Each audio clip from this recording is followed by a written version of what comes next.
La romanización.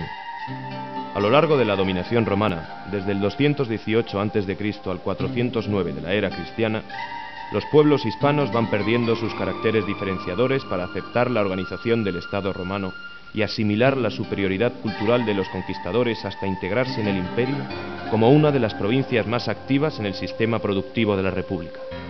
Desde comienzos de la era hispánica, el latín se había adoptado como lengua hablada, no solo entre las clases dirigentes, sino también por la mayoría de la población. Muchas de las ciudades indígenas habían sido remodeladas según criterios de urbanismo romano. Las formas de vida y pensamiento romano estaban generalizadas. Desde el punto de vista religioso, los romanos impusieron el culto al emperador, sistema con el que pretendían mantener la unidad del imperio con la divinización del poder estatal. No obstante, el resto de dioses del panteón romano se extendió por toda Hispania absorbiendo a las deidades locales. A estos cultos se unieron los de otros dioses de origen oriental que alcanzaron una amplia difusión.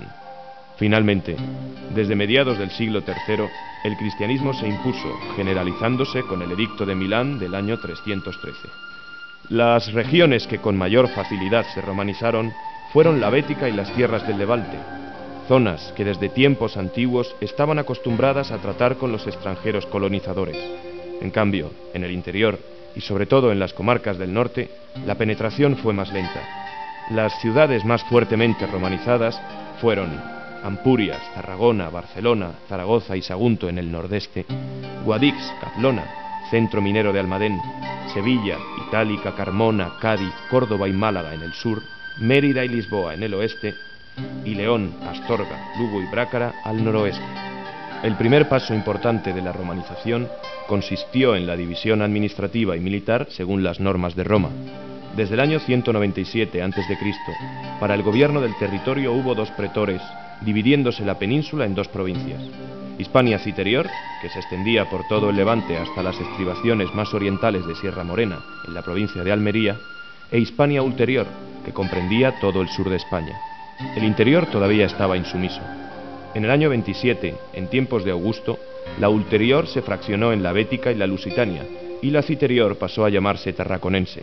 En el 226, durante el gobierno de Caracalla, de la Tarraconense se disgregó la Gallaecia, que comprendía las actuales Asturias, Galicia y norte de Portugal.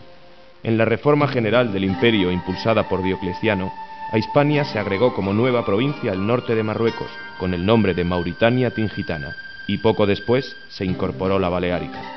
Un segundo aspecto en la romanización fue la unificación jurídica, aunque no debe creerse que el derecho romano se aplicase en su integridad en la península.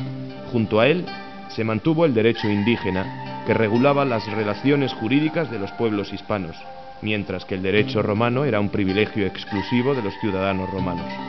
A medida que avanzó la romanización, y sobre todo después de la concesión de ciudadanía por Caracalla, se fueron unificando los códigos hispanos y romanos.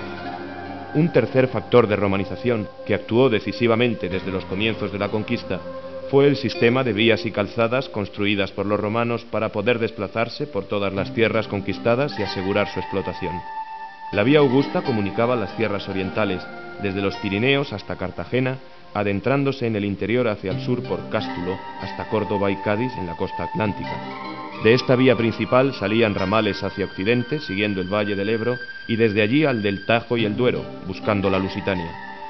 Otra gran arteria de las comunicaciones en el occidente peninsular fue la Vía de la Plata, que comunicaba Galicia con Mérida y la Bética. Finalmente, otro de los elementos fundamentales en la romanización fue la construcción de enormes obras públicas y edificios. Los puentes eran un complemento imprescindible en el trazado de vías y calzadas. Los acueductos y canalizaciones de agua eran necesarios para el abastecimiento de las ciudades, las murallas para garantizar su defensa. La cultura urbana reclamó teatros, anfiteatros, templos, termas y basílicas. En Hispania se han conservado algunos de los más simbólicos monumentos legados por los romanos a la historia universal. Citemos el acueducto de Segovia como el mejor conservado de la romanidad, el puente de Alcántara, junto a los de Mérida o Salamanca, ejemplos de ingeniería, murallas como las de Tarragona, Zaragoza, Barcelona o Lugo, el teatro de Mérida, de majestuosa belleza, anfiteatros de Itálica y Mérida, templos en Mérida y Tarragona, arcos triunfales de Medinaceli y Tarragona, faros como la Torre de Hércules en La Coruña.